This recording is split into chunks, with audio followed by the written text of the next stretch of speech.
Mekke'de bir tane hele varmış diye. Bilansıda hadirin diyelimizdik diye. Yankıyı iyice giriyen bulmalı. İyice girip o ikinin gizara hay toğuluk etip koyan bulmalı. Sonra ikinler yıkıyor çözmeyen duruyor. Pıtırıt koyuyor. Allah Teala şu diğerleri Kur'an'ın misal tutturmak sana. ولا تكونوا كالتي نقضت غزلها من بعد قوة أنكاثا. Şu diğerleri yalıp olmadı. Ki işip sonra şaşırıp koyuyor. Şaşırma da şey. Bir tadan namaz, bir tadan arada, bir tadan Kur'an, bir tadan zikir. Ama o taraftan Kur'an'ı doğurdurmak yok. O taraftan Kur'an'ın ayetleyen meclisine varmalı. Kur'an'ın ayetleyen haramlarını kulak atmalı. Kur'an'ın ayetleyen adımına muamele etmeli. Müslüman doğun. Bizim metalimiz eğer şey etsek, şu diğerliğine vurulmuş. Bu taraftan düzüp bir o taraftan bozup bir Allah bile bizim sonunda ne yapacağım sorusu Müslüman doğun. Peki ne etmeli? Vade doğurdurmalı. Vade etsen, şu vadende durmalı. Belki o da burada nezir ettiyarsın, burada ettiyarsın. Şunun üstünde durmalı. Burada sen deyiptirin zamana, ben meridim kavası ben burada edecek deyiptirsin. Allah bile vade ettirir Müslüman doğun. Şunu hem ne etmeli? Doğurdurmalı. Ama doğurdurmasan var Allah'ın adabı güçlüler. Ta'alebe deyip bir tane sahabe varmış. Bana kebuter mescid deyip taktırlaat. Hemişe mescidde. O zaman bir bitir garip. Ama burada piyansayımı getir ya Resulallah. Bana bir dua et. Allah bana mani versin. Bitir kıyılık ya Resulallah. Ama piyansayım bana sabret dedi. Yine bir vakit diye. Yine piyansayım sabret deyip diye.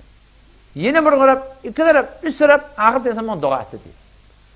Bu da vaad ediptir. وَمِنْهُمْ مَنْ عَاهَدَ اللّٰهِ Allah bana vaad ederlerin bir şey. لَاِنْ آتَانَا مِنْ فَضْلِهِ Eğer Allah bana fadlından verse لَنَصَّدَّقًا min hetmin Allah'ın sadaka verecek وَلَنَكُونَنَّ مِنَ الصَّالِحِينَ Sınırın ben kavadan olacak deyip Allah'ın vaad ediptir.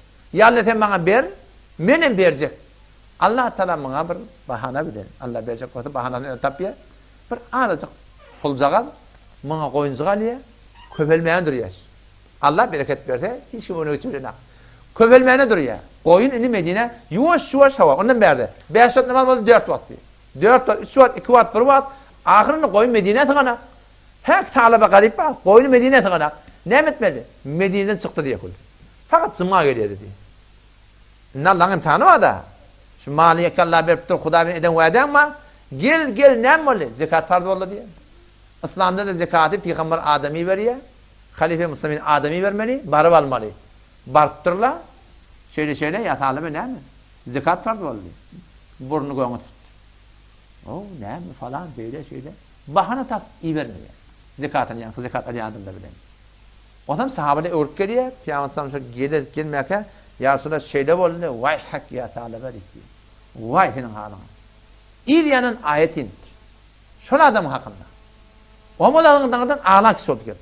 Ya Resulallah ben şeyde üstüne kum koyup bağışla beni, zekatımı al. Peygamber'in almayacaklar.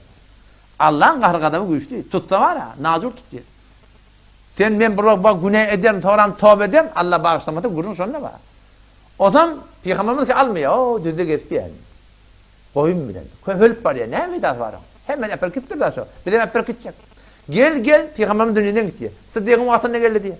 Şöyle ben zekatımı al. Peygamber'in almadıklarını ben alayım, ben almayan diye. Faruk'a geldi, ben almayan. Hazreti Osman'ın vaktinde ben almayan diye. Ahir şoför dünyadan gitti. فَاَقَبَهُمْ نِفَاقًا فِي قُلُوبِهِمْ إِلَى يَوْمِ يَلْقَوْنَهُ بِمَا أَخْلَفُ اللّٰهَ مَا وَعَدُوهُ Şu Allah bilen vaadini ters durdu diye. O zaman şu daydan avvala Müslümanların dünyanın Allah'tan dilemeyle ya Allah şu dünya bana hayır olsa bere veriyor. Dünyanı dilemeyin Allah'tan. Ne Allah ben bana bir formayı ver. Ya Allah ben hem dünya mamat olsun hem ahiretim mamat olsun. Eğer dünya gelip de kanap olacak olsa ya Allah me olip dua etmeli. Ondan sonra şu daydan vaade durmalı Müslümanların. Allah Teala beter mehriban zat. Emma tutsakat tutuyor Müslümanlar. Allah Teala ne diyor? وَمَنْ يَرْغَبُ عَنْ مِلَّةِ İbrahim اِلَّا مَنْ سَفِيَ نَفْسِ Şu an bize camide yapıyorlar. Bir tane öyle tam sıktı ne yapacak bunun için? Tam sıktı dedi sana. Ne adam damarını men tam sıkmadı. Doğru etti. Allah Teala İbrahim Aleyhisselam'ın tertibini yadan adama tam sıktı Kur'an. وَمَنْ يَرْغَبُ عَنْ مِلَّةِ İbrahim اِلَّا مَنْ سَفِيَ نَفْسِ İbrahim Aleyhisselam'ın tertibini akidede, amalla uğurlayan adam kim? Öden tam sık eden adam diyor. Tam sıklık değil mi? Sen iyinin gönlünü olacak dinde falan. Halkın gönlünü olacak halka diyeceksin. Onun bunun gönlü olacak olup sen Rabbin narda eten, şundan anırda tamtıklık mı? Şundan anırda günahkarçılık yok. Peygamberimiz fazla ayettir, la ta'ate li mahluk fi ma'siyetil halik. Mahlukun gönlü olacak olup, adamın gönlü, mahlukun gönlü olacak olup, Allah'ın gönlü demek ediptir. Türkmenler nakl edip çıkarıptır. Ne ediptir? Gönlü gören cennet görmer deyiptirler. Gönlü görmek kavda da. Ama Allah'ın gönlü deyip, adamın gönlü görmer diyen görün yok. Savur kenara deyip. Muhabbetin zayinna, nermin zayinna, ama qatek bolma musulmanda ol. Her kim bolsun. Hem tayan toy tutuptur, yeni bir zat tutuptur, ya tutuptur, şeriate orada. Be hiç ondan koşuşma. Sadece ait ballı bağışla, İslam'a oraya hazır. Her neme deysin. Yani kim kabra girmeler, söyledim. O taada kim dağdan geçecek ahmet hemen. O tam şu taydan geleyli İslam'a oraya, Kur'an'a oraya bulunup azmetmeli yürekten. Allahu Rabbi والإسلام ديني ومحمدا رسول الله ويقيني أدنو إليه